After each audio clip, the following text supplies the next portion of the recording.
So imagine you're standing in the middle of a horse riding arena, facing a horse. A big horse. An angry horse.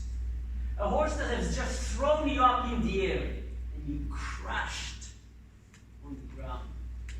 And you get up and you begin to walk forward and you feel, that pain in your body when the horse throws you down, and you know that it's going to happen again.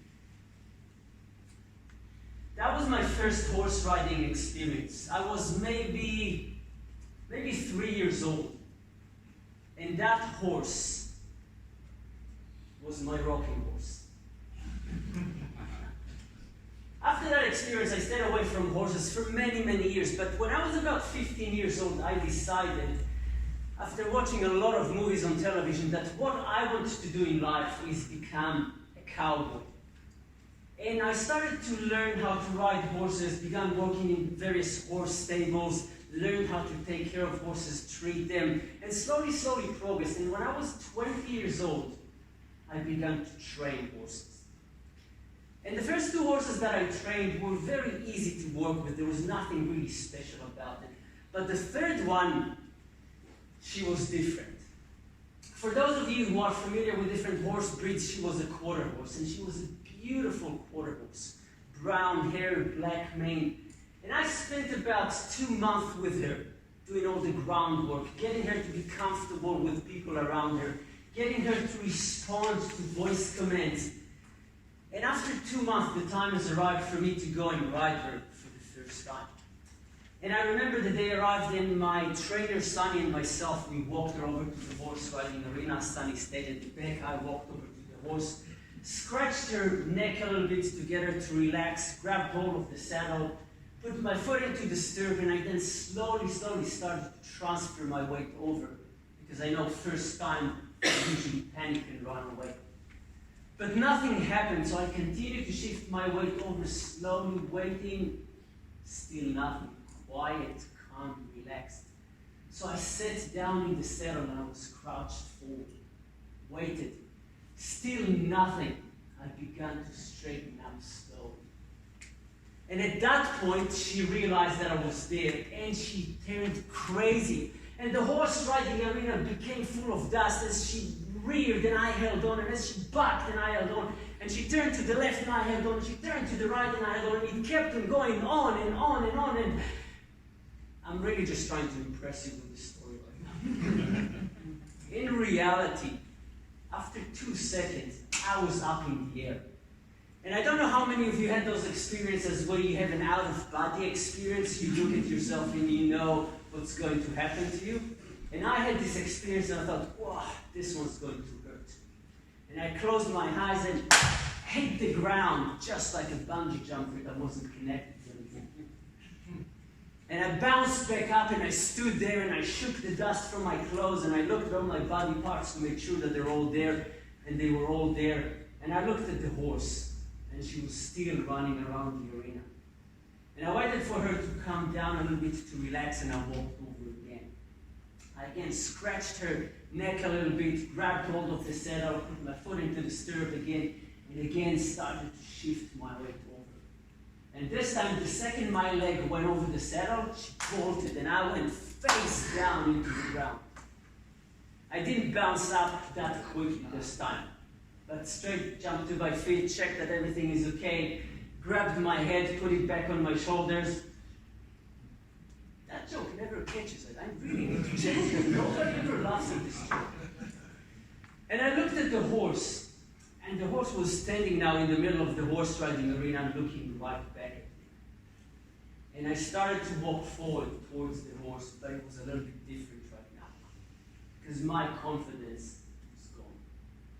And I remember I walked to the horse, I grabbed hold of the saddle, I put my foot into the stirrup, and as I did it, I could feel the fear going up, and I froze.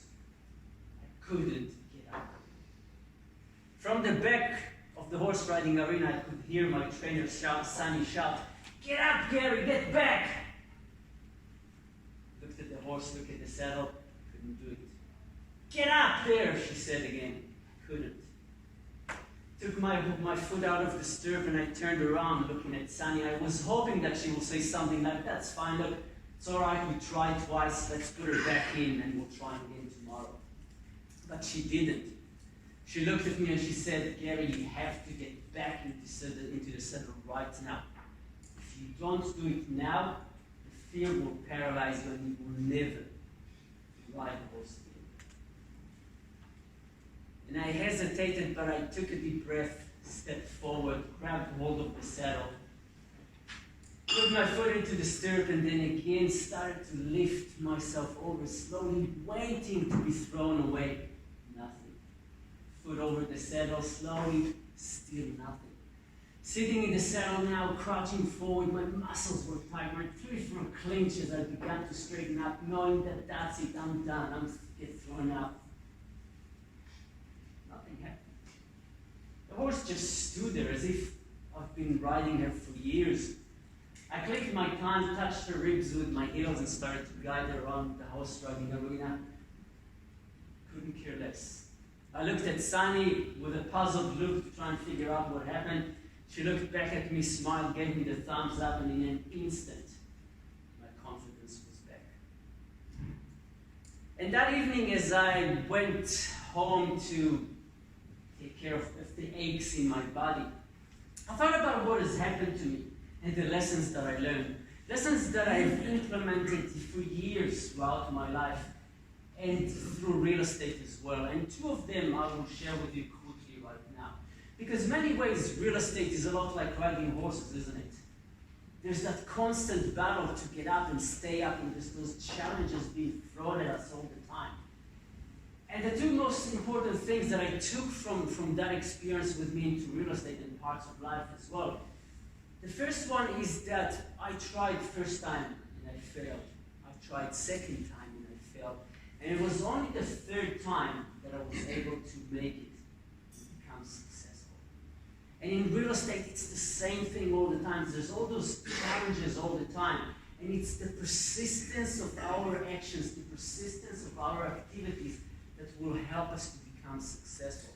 Our persistence in prospecting, our persistence in negotiation, our persistence in trying to get the deals closed. If we keep on doing that, then things will happen to us. And the second lesson that I learned and implemented into my life, and especially real estate, is that in the same way that I had that fear of getting up the third time, and that fear never materialized, I realized that most of the fears and worries that I had in my life and in real estate never materialized. The fears that I had when I would go and look for business, and I would be afraid that people would shout at me and kick me out of their houses, never happened. The fears that I had of delivering bad news to my vendors, most of the time they didn't get angry at me and nothing bad happened. The fears that I had of deals that I signed that they would fall and collapse, and most of the time it didn't happen. And it's so important for us, I believe, to have that understanding in real estate that most of the things that we worry about, most of the things that we think, oh my God, that's going to change everything for us, they don't happen. And we just need to focus on doing our job and be good at it. I wanted to become a cowboy for years. I've worked with horses in Israel, I worked with horses in Spain, in Italy, in Ireland, even in the United States. But I never quite became a cowboy, and I was really, really disappointed in that. But in 2005, I started selling real estate. And suddenly a lot of people started treating me as if I was a cowboy. So I guess in some ways I could put a tick on that and say, yes, I've achieved that goal in my life as well. When I started selling real estate, in 2005, I didn't really know a lot of people in New Zealand. And not only that, I have never done any sales job in my life. Never sold anything. Sold my soul, but that's a different story. And my personality, even though I may not come across this way, I am naturally quite a shy person. And when I tell this to people, they tell me, Gary, why did you get into real estate? Why did you go into real estate? And there was one really good reason why I got into real estate. Can any of you guess? Sorry? Money. Money was probably a reason, but it wasn't my reason. The one reason that I got into real estate was simply that my wife told me. My wife told me. And whenever I tell that joke, the women nod and the men go, hmm. And so I got into real estate and I started to work quite hard to build my business. And one of the first things that I was taught when I started selling real estate was the concept of farming in real estate. And I have to stand here and confess that my memories and my experiences of childhood and farming were that good. As a child, not as a child, as I was growing up, a good family friend of ours was a horticultural farmer, and he still is. And he's extremely successful, and he's now, I think, probably one of the biggest exporters of fresh herbs from Israel to Europe. And during school holidays, when we had long school holidays, I would go and I would stay with him and I would work for him in the fields. And the area where he worked, the area where he was located, is in the Jordan Valley, about an hour's drive from Jerusalem. It is an extremely tough area to be a farmer in. The temperatures in the summer will go up to 41, 43 degrees in the shade. It hardly ever rains. Everything there is drip irrigation and greenhouses, or really shade houses more than greenhouses.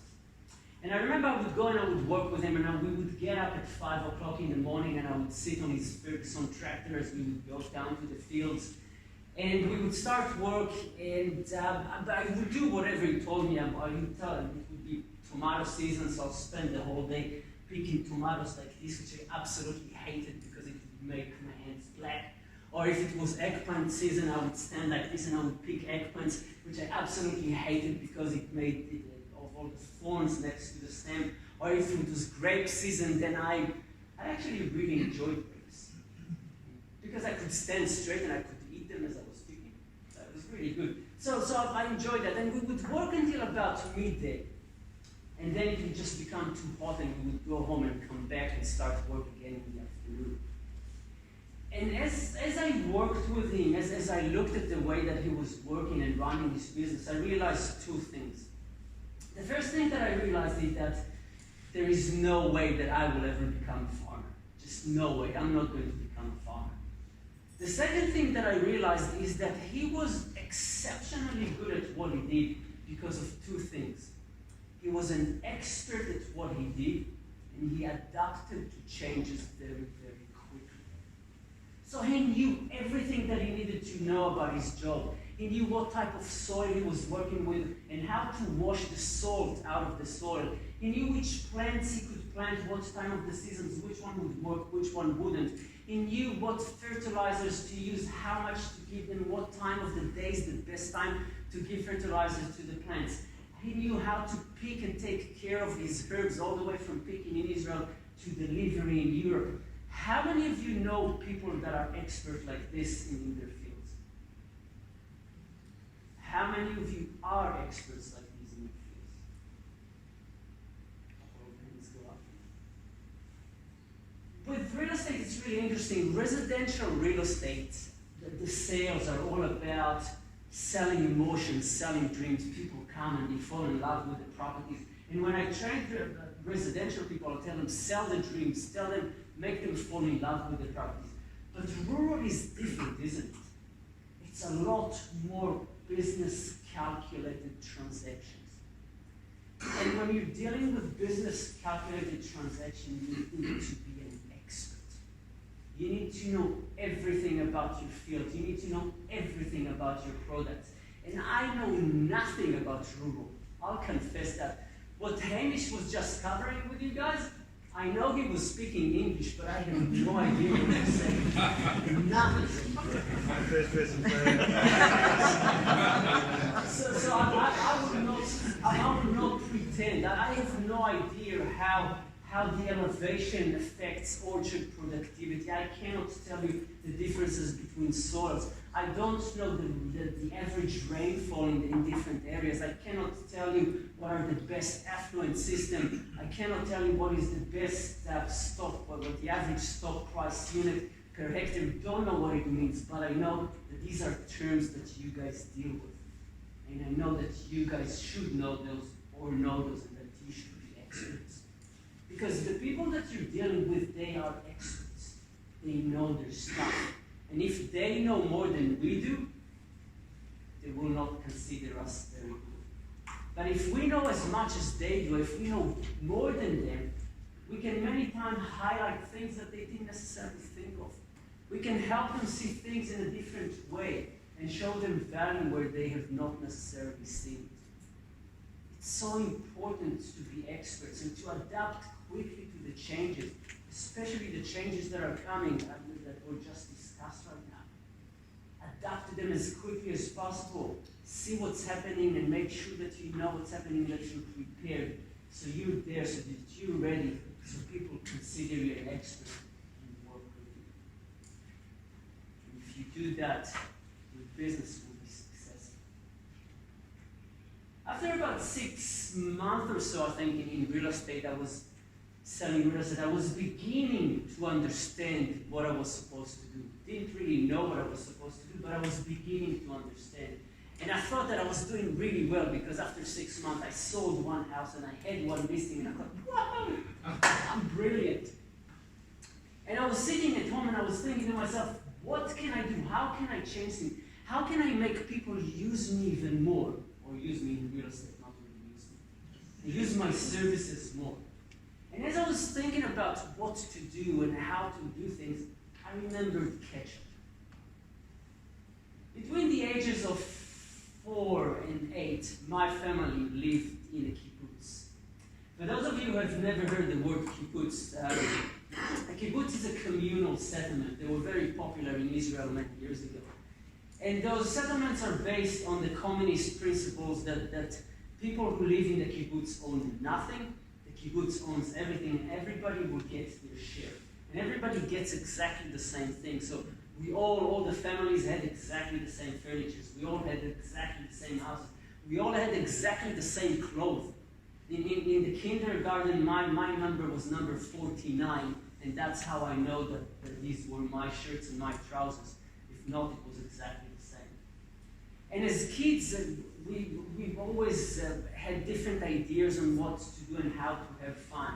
And the kibbutz that my family lived in, one of the things that they did, one of the industries was raising cows for dairy products and for milk.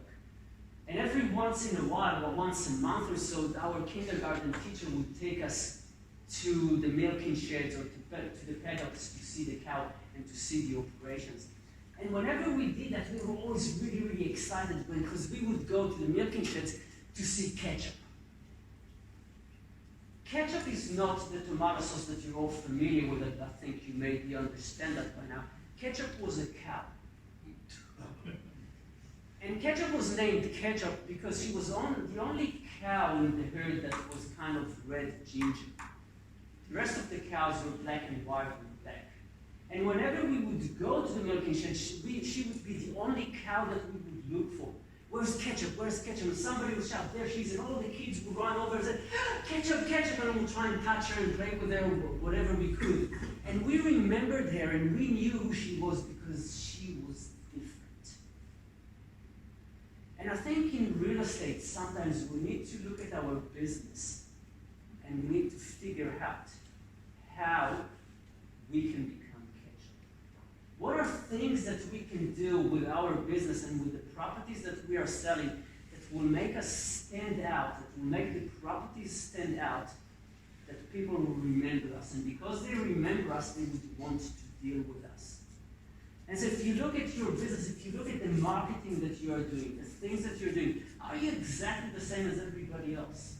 I know that all of you will use professional photography. I know that many of you use videos for your properties, and if it has a house, then you have virtual tools as well. So you're doing all of those things. But are you doing other things that can help you and make you stand out? Are you using social media? How many of you are using LinkedIn to advertise their properties? A couple of you, 3 of you. Brilliant. Look at things that the market is changing, and if you can take your properties and make them stand out, you will stand out as well, and people will remember you. There's a salesperson that I trained that works in Plymouth, and way of standing out is all the properties that he is selling, he's putting illuminated for sale signs outside of those properties. And that obviously highlights the property because people can drive by at night and see those properties, but it also makes him stand out. People remember him because he does that. There's a Chinese salesperson that I trained that works in Auckland, and all the properties that she is selling, she advertises them on YouTube, on Chinese content on YouTube. She's the only salesperson that does that. Because of that, her properties stand out, she stands out as well. There are salespeople who put billboards, and I know in rural, billboard may not be the best thing, but look at what you can do to advertise, to create more differences for you guys. And it can be with the properties, it can be with other things that you're doing. There's a salesperson that I worked with that every year he would donate money to the local primary school. And because of that, everybody in that community knew about him. He didn't do it to get business, but he got business out of that. Because he was the only one that was doing this. And he donated money, and his reputation grew. When I was selling real estate, one of the things that I did to stand out was I purchased a van, and I branded it Gary's Community Courtesy Van. And I would give it to people who sold houses with me and bought houses with me for free so they could move their houses. And I would give it to community groups in my service areas, schools, churches, the scouts, anybody that wanted it. And because I did that, I stood out. And I was different, and people remembered me. So look at your business, look at the things that you're doing, look at how can you stand out. What are some things that you can do that will be a little bit different? Maybe you should wear red every day. Maybe not.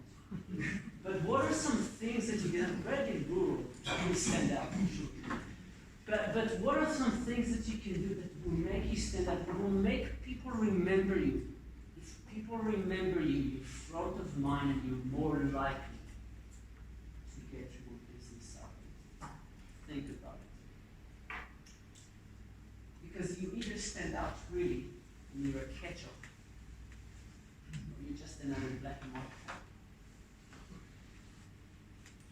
After selling real estate, I think it was about a year and a half, maybe close to 2 years in real estate, I was beginning to slowly earn some reasonable money. In the middle of 2007, I shifted offices, and then 2008 arrived, global financial crisis hit. And I went from, don't share this with anybody, I went from, at the time I was earning roughly $10,000 a month. I went from $10,000 a month to no income at all for 1 year. 1 year I didn't earn any income. Actually, I'm lying. I earned $4,000 in 1 year. And at the same time that I was struggling and I didn't bring any money, my wife was also starting her own business and was hardly bringing any money into the household as well. And we really, really struggled. I remember we moved out of our bedroom, shifted to our living room, and put flat mates in all of our bedrooms in our house just so we could survive and pay the mortgage. And during that year, I would go out every day. I would leave the house every day around 8:30 in the morning, start my day, and I would return in the evening with nothing. My deals would fall, my listing wouldn't sell, would get withdrawn. Many vendors wouldn't want to list with me at all because of the market. And I remember I had this badge that my wife gave me. And on that badge there was a photo, a picture of Batman, and 3 words: courage, determination, and skill. And I took that badge and I glued it to the dashboard in my car, and I would drive around, and every time I would feel a little bit unhappy, I would look at that badge and I would keep on going. And every once in a while, I would get to the point where I would go, that's it, I can't handle this anymore. I'm quitting, I can't do this. And I would look at the badge again. And I would remember persistence. And I would recite the words. It's like courage, determination, skill, keep on going. Courage, determination, skill, keep on going. Courage, determination, skill, keep on going. And I would keep on going, and I would keep on going. And I kept on going. After about a year, things began to change. I started to earn money again, thank God, and was able to build myself quite a good business in the industry. And over the years, over time, as I looked at that 1 year, that rough 1 year, it was always really interesting for me because a lot of agents have left the industry during that time. Many started doing it part-time as well. And I've always wondered, why is it that I stayed where so many other agents left? And I put it down to two things.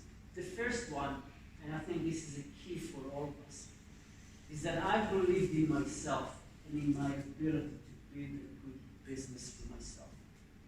And I think one of the keys for us being good and successful in real estate is our beliefs in ourselves. Do we believe in our abilities? Do we believe in our ability to make and create good business? And do we believe in the products that we are selling? Because if we don't believe in it, nobody else will. And if they don't believe us, they won't use us. So number one, our belief in ourselves. And the second one is that during that time, a lot of salespeople focused on what will happen with the economy, what will be the changes, will the market go up, will the market go down, how do I make an income, how do I earn money? And I focused on one thing only. I focused on the things that I could control, on my activities, on the things that I did. I would go out and I would meet people, I would deliver flyers, I would go. The amount of door knocking that I did during that year and a half. You look at me right now and I'm quite short, and I'll tell you something that nobody really knows. Prior to 2008, I was that tall. The amount of door knocking that I did and pounding the pavement, slowly I shrunk. But I've really focused on the things that I could control, and because I focused on it, it was easier to live day by day and keep on going. And so if any of you are struggling a little bit right now, and I know right now the market is still quite good, or if things change and you get to a point where it's hard, focus on the things that you can control. Focus on your activity, focus on the appointment. Don't worry about things that you cannot control. What will be the new regulations? What will the government do? What will happen after the elections? Who knows? Focus on the things that you can control. And if you do that, it will be easier to continue to keep on going. Folks, real estate is an incredibly amazing industry. It is, in my view, one of the best industries to be in. And I think we are all extremely privileged to be part of it.